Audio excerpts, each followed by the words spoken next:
Oi, gente, tudo bem com vocês? Espero que sim.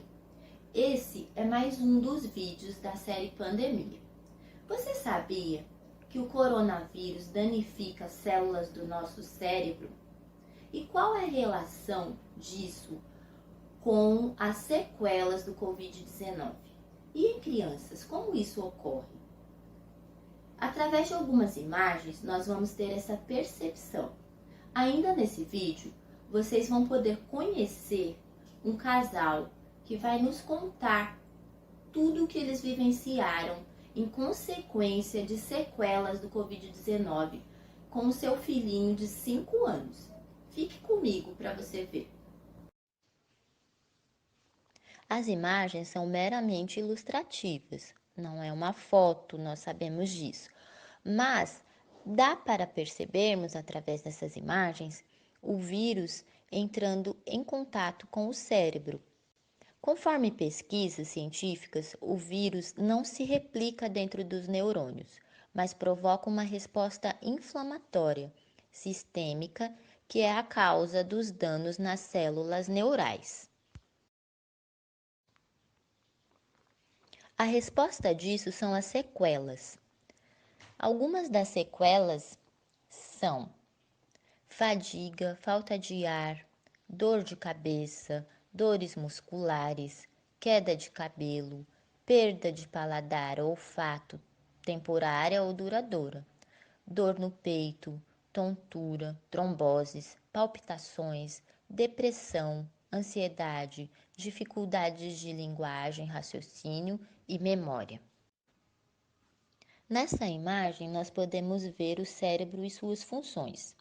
Sempre que houver qualquer tipo de disfunção dos neurônios, seja ele causado por qualquer que seja o motivo, um deles é esse do qual nós estamos falando, a resposta inflamatória causada pelo vírus, acarretará em consequências negativas ao nosso corpo, como a anosmia e a egeusia, que é a perda do olfato e paladar, por exemplo. Pode ser que você nunca tenha procurado saber sobre as funções dos neurônios, mas isso é assunto para um outro vídeo.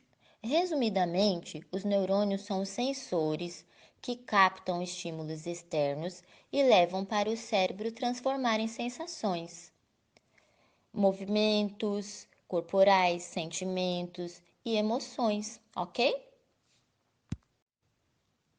Agora vamos ter a oportunidade de conhecer um exemplo prático dessa resposta inflamatória do vírus no cérebro, através do casal Davi e Sandra, que vão compartilhar conosco a experiência que tiveram, o problema que tiveram que enfrentar com o seu filhinho Jonathan.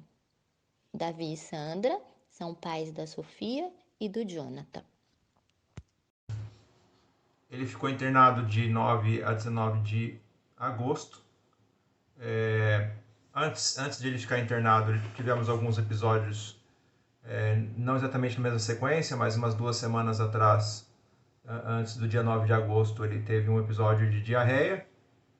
E em torno de uma semana antes, um episódio de febre,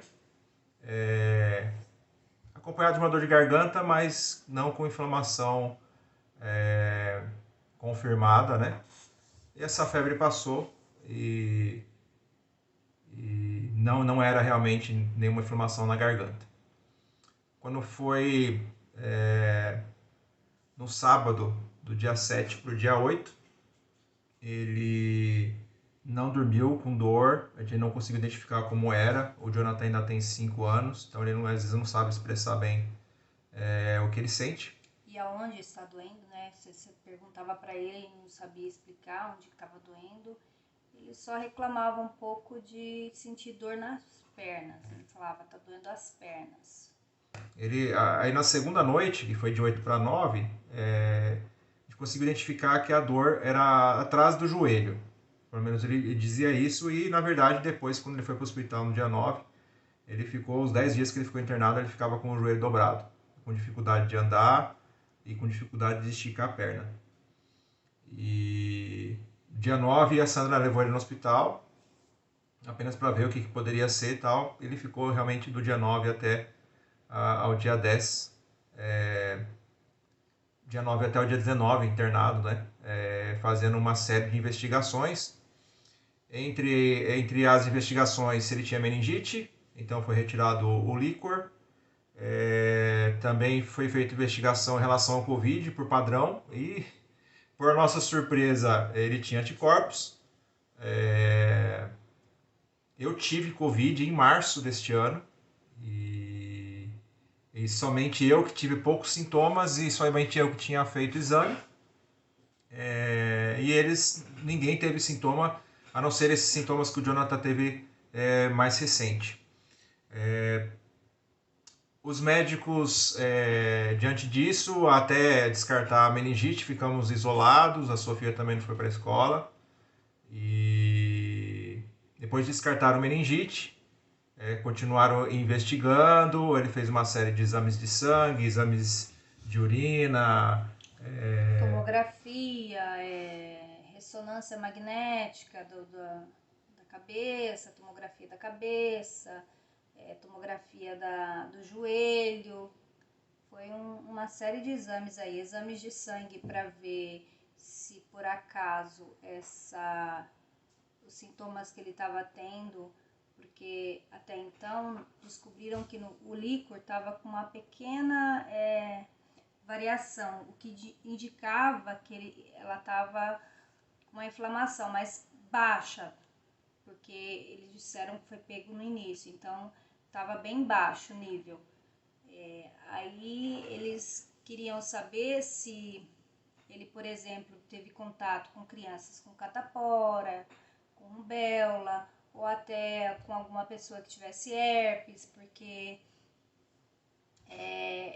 os sintomas que ele estava tendo poderia ser de algum outro vírus que ele poderia ter entrado em contato. Mas os exames de sangue não deram nada que indicasse isso.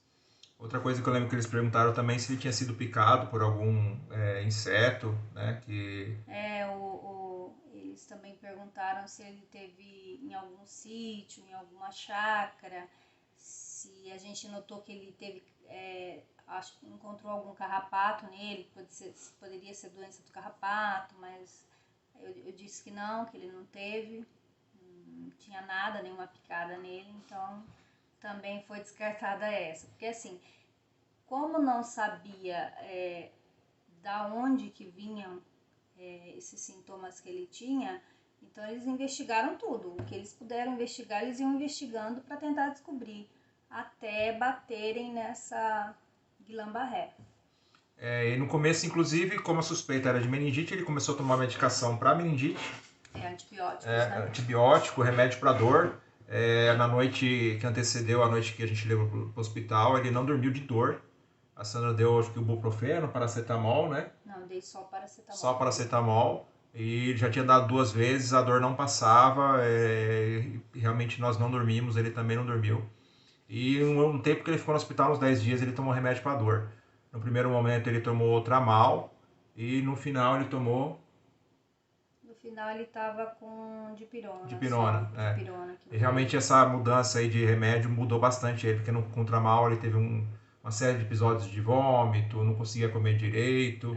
E a coleta do líquor, como ela é muito agressiva com a coluna, alguns dias ele não conseguia nem sentar na beirada da cama para ficar sentado, era um sacrifício para levar ele no banheiro. Então, aí os médicos mudaram o tratamento para a síndrome de Guillain-Barré e deram a medicação chamada imunoglobulina, né? Imunoglobulina. Ele tomou essa medicação durante uns 4, 5 dias. Sim. E aí ele realmente começou a melhorar. Ele passou o final de semana na UTI, ele foi internado numa segunda-feira. Na sexta-feira ele foi transferido para a UTI, onde ele ficou até segunda-feira, mais por precaução, porque essa síndrome ela pode causar paralisia que começa nas pernas e pode subir até o pulmão, ou seja, poderia até precisar de intubação, né, de uma respiração assistida, vamos dizer assim, por isso ele já ficou lá.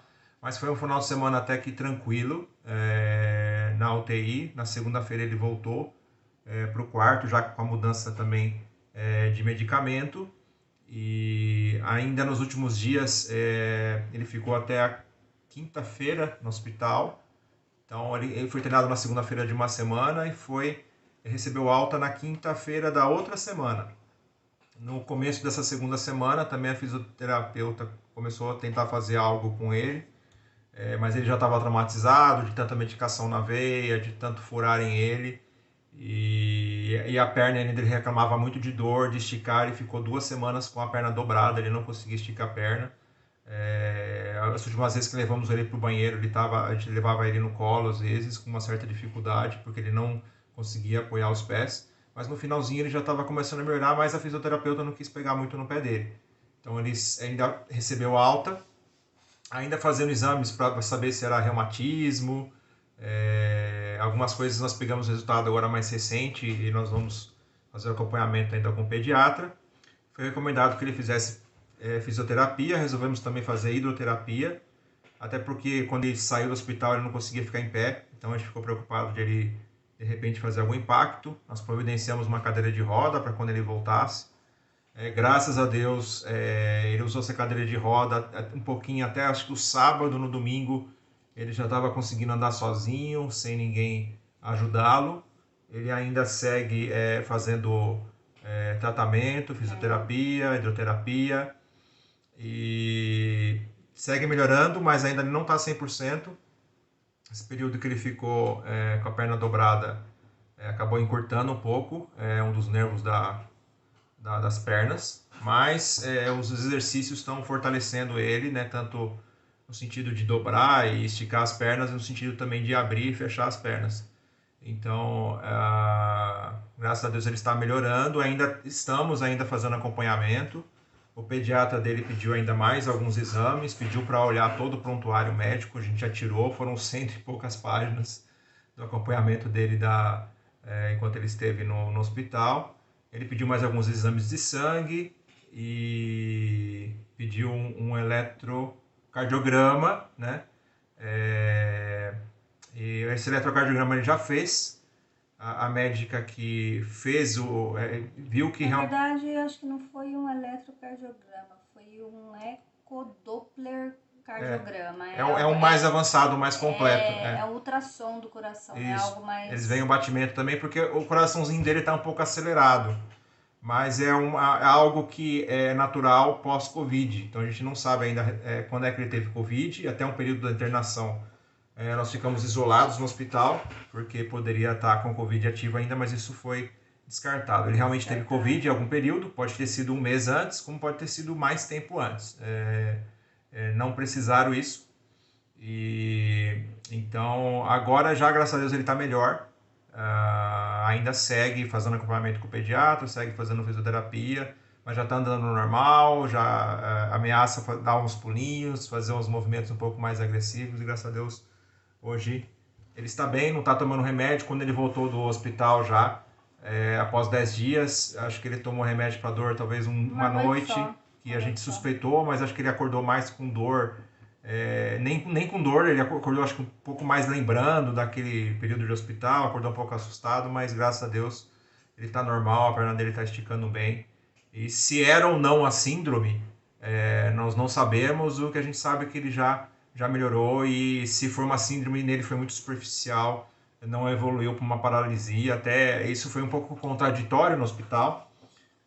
No final de semana nós passamos na UTI, e cada médico tem a sua experiência, tem a sua forma de analisar, e o médico da UTI falou que não, o que ele tinha não era síndrome, podia ser alguma outra inflamação. O que o médico da UTI disse que podia ser uma miosite, que também é tipo uma inflamação na medula causada por algum vírus que o organismo entrou em contato. Que pode ter sido...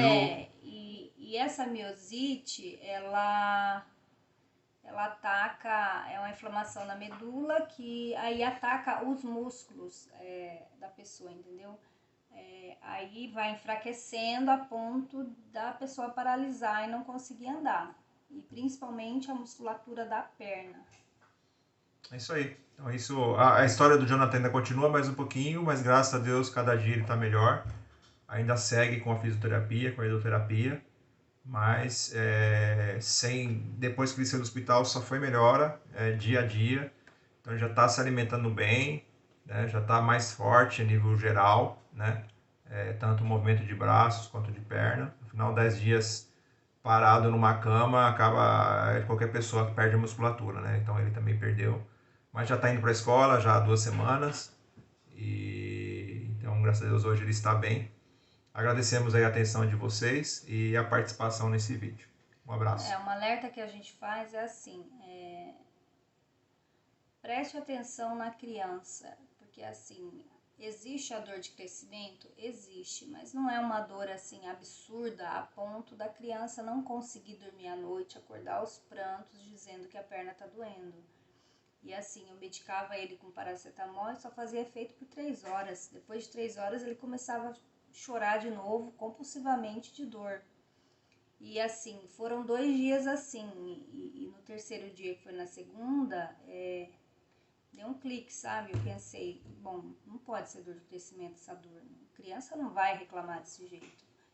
Então assim, fique atento se você perceber uma dor estranha, que a criança normalmente não reclama tanto. No caso dele, ele ficou amuado, ficou quietinho, teve falta de apetite. E aí que... E o Jonathan é muito ativo, né? Muito ativo. Muito então... esperto, brincalhão, gosta de fazer palhaçada para chamar atenção. Então, por isso que eu achei que era algo estranho. E o tratamento dele teve sucesso, foi bom, por quê? Porque os médicos disseram que, assim, eu fui esperta e peguei no começo. Isso aí. E o dia que também levou a gente a crer que era algo fora do normal foi porque normalmente ele joga videogame e fica pulando, e teve um dia que ele tava jogando videogame e sentado. Aí eu falei, nossa, tem alguma coisa errada com esse menino. Um dia que ele foi pro hospital, não tomou café, porque ele já realmente não tava muito bem. Mas graças a Deus hoje ele já tá melhor. E realmente é bom a gente ficar atento, né, quando a criança apresenta um sintoma tão diferente como foi o caso do Jonathan. Na verdade, a impressão que eu tive é que foi que o paracetamol nem fazia efeito, porque acho que não dava nem 3 horas. Questão de 1 hora e pouquinho já tava com dor de novo, Então, pessoal, gostaram do vídeo? Se esse vídeo foi útil para você, pode ser útil para outras pessoas. Então, compartilhe, curta e deixe um comentário se você quiser. E até a próxima. Se inscreva no canal se você ainda não é inscrito.